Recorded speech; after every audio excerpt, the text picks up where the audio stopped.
Hello Motorrider World fans, and welcome to this kind of mini episode of Talking MotoGP that I've put together just to talk about the massive discussion that is Fabio Quartararo and the incident that happened at Assen with Aleix Espargaró.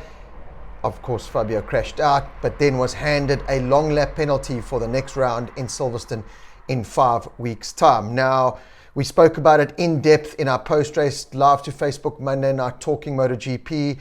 And there's a lot of opinions flying around all over social media and everywhere.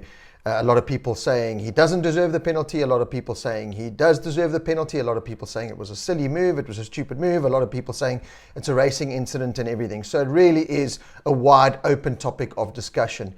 And I've kind of given it that 24-hour rule, you know, when you're just fuming and you're breathing fire out of your brain because you're so mad. And I really was mad at the decision that Dorna gave Fabio Quartararo the penalty. So given it the 24-hour rule, and I'm just going to give my kind of thoughts once again on this touchy subject. I was perfectly placed watching Fabio Quartararo and the incident at turn 5 at Assen. I was standing on the inside of the track, watched turn 1, 2, and then they come around into T5 and saw the whole incident play out.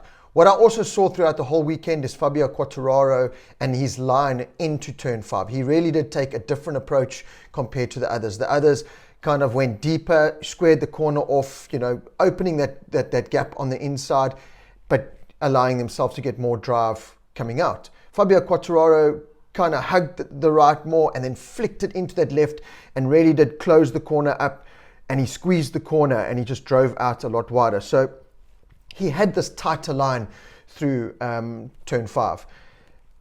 In the race, Fabio attempted the move on Aleix Espargaró and pulled it off after his not so great start, got pushed wide in turn 1, but then shoved it on the inside of turn 5 of Aleix Espargaró and made the move stick. Various riders throughout that race did this exact same move, pulled it tighter and made the move stick. It's a kind of corner that invites that block pass, because the faster line is to maybe go a little bit wider and square it off, but that opens the door on the inside. So like I said, Fabio Quartararo was really taking this fast line there, and he was really loading the front the whole weekend and hadn't crashed at that corner up until the point where he decided to make a move on Aleix Espargaró for second place. How I see it is he didn't really take into consideration the speed of Aleix Espargaró and how well he was going around that corner. He had pulled it off a couple of laps before and thought, well, let me try do it again. Now, this is where people have their own opinions, is that he lunged from miles back and it was a dive bomb, and how could he? It's well worthy of a penalty. He was 0.125 of a second behind where he dived on the inside. That is not a lunge. That is not a dive. He certainly, because he had rehearsed it a couple of laps before and he knew that he could pull it off, it was a place that he knew he could make the move. And he tried it, and unfortunately this time he didn't pull it off and he failed, tucking the front end and pushing Aleix Espargaró out into the Kittilata. Aleix came back on track from 16th place up to an incredible 4th place finish. Now, how I look at this incident is that, first of all, Fabio Quartararo and many other riders, you know, the Brad Binders, the Remy Gardners, the Oliveras, are on the KTMs and the Yamahas that aren't working as well as the Aprilia. Okay, in the case of Fabio Quartararo, the Yamaha's working really well, but he doesn't have the outright speed to just blast past and use the power of the Yamaha to pass down the straight. So they've got to invent moves sometimes. We've seen it over many, many years in MotoGP where riders on machinery that don't have the advantage in straight line speeds have got to invent moves. They've got to make it up on the brakes. They've got to make it up, you know, whichever way possible to try and make the move stick.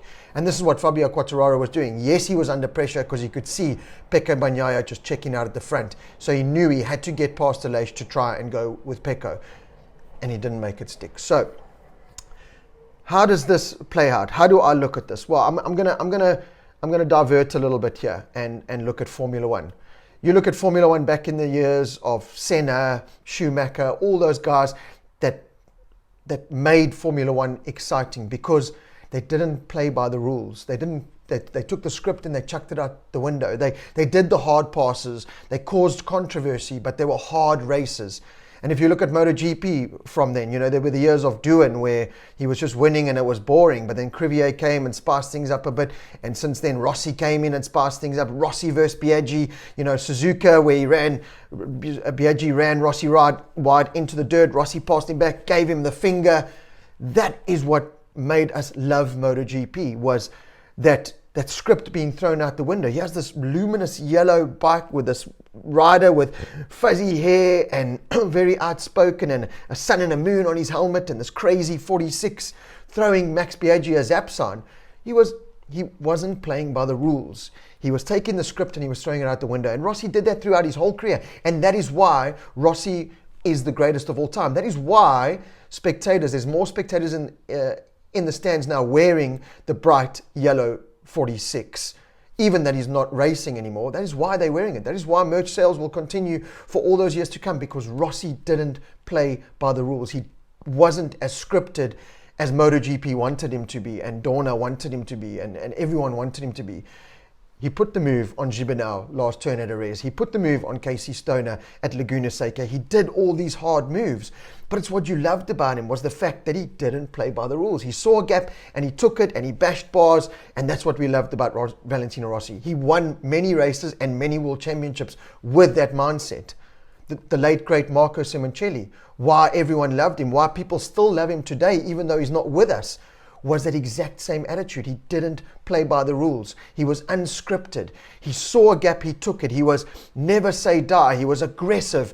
He ruffled the feathers of other riders on the track. Lorenzo came out and said he was dangerous. They all said he shouldn't be there, but he created a spectacle. He made MotoGP exciting, and we loved him for that, because that is MotoGP. It's not scripted. Formula One has become scripted. If you qualify in pole position, they celebrate it as a win, because they know if you qualify in pole position and you launch into turn one in first, more likely than not, you are going to win the race. The most exciting thing that's happened in Formula One over the past 10, 20 years was the last race at end of 2021, where Max Verstappen lost it, or Lewis Hamilton lost the world title to Max Verstappen on the last lap because they went racing. And that script was thrown out the window by the race director, and he's since lost his job and there was huge controversy, but they went racing. They are on a racetrack going racing. The script was thrown out, the rule book was thrown out, go race and let's see who wins it. Yes, there's other ways you can look at it, and shouldn't have done this and should have done this and.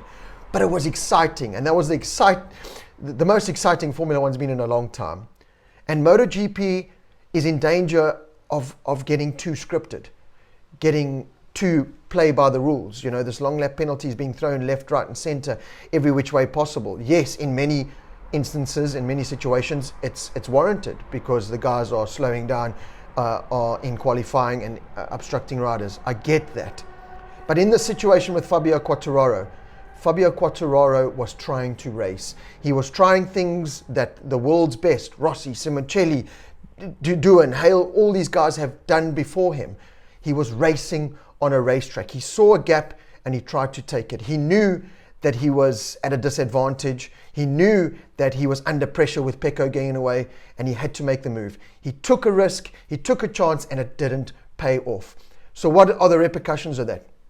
Quartararo punished himself by the rookie error that he, as he calls it, because he lost 25 points, got back on, went out again, came back in the pits, went out again, and crashed heavily, and could have seriously put his whole championship in doubt had it been a massive, massive injury. Luckily, touch wood for him, that he walked away from it unscathed. But then to give him a long lap penalty for Silverstone, I think is absolutely ridiculous, because it's going this scripted route. It's going this, well, we can't have this dive bombing, or we can't have these riders trying to take gaps.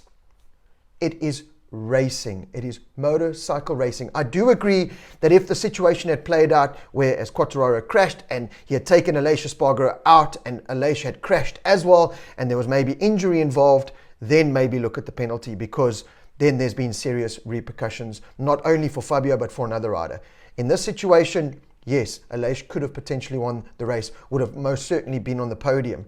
But he recovered from 16th to 4th, and it made the race exciting. It was one of the most exciting races of the year because of this decision from Fabio Quartararo. And this is why we love MotoGP, because it's this last minute decision making. There's a gap, I'm going to take it. It's the Aleix Espargaró going into the final chicane, passing Brad Binder and Jack Miller. It's all those kind of moves that makes MotoGP exciting. That's why we love MotoGP. Let me paint you a picture here.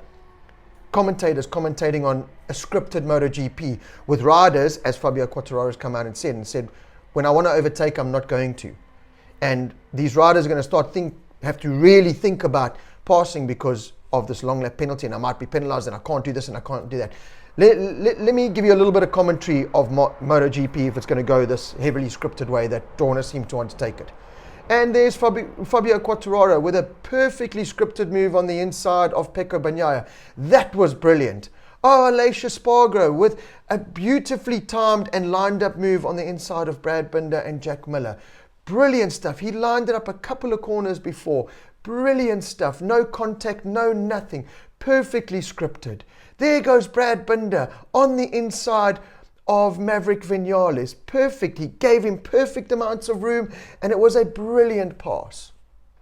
That is boring as sin. Rather than Fabio Quartararo lining something on the inside of Aleix Espargaró. Oh no, he's gone down. He's taken Espargaró out. Espargaró's in the dirt. He's got to come back on. He's in 16th place. Where's he going to go? Oh, Aleix Espargaró on the inside of 2. Brad Binder and Jack Miller in the final chicane. Oh, you're going to lose all that. If these riders are going to now start thinking, oh, well, there's a gap, but I'm not going to try and take it because if something happens, I'm going to get a long lap penalty. It is a racetrack. It is motorcycle racing. Let the riders go race. Dorna, race direction, stewards, whoever you are that made the decision for Fabio Quartararo and this long lap penalty is ridiculous in my mind. You are trying to script the sport too much. Please do not do it. In many ways, you've made the paddock better with the new paddock rules and the passes and buying passes and that. But in many ways, you've killed it as well because you've raised the prices. You're trying to go this Formula One route. Forget about Formula One. MotoGP is the greatest sport on earth. Do not lose focus of that. Do not script it too much. That is my 10 cents worth. Obviously, let me know. I would love to hear what you have to say in the comments. Good, bad, whatever. It's opinionated. Of course, this is my opinion only, but I would love to hear all your opinions. So please like this video, subscribe to our YouTube channel, share it, and have your say and leave your comments in the comment section. And keep a lookout for the full episode of Talking MotoGP from Assen. It'll be uploaded in the next day or so. And then stay tuned to the Motor Rider World Facebook page, YouTube channel, and Instagram for more cool content from the world of MotoGP, World Superbikes, and sports bikes.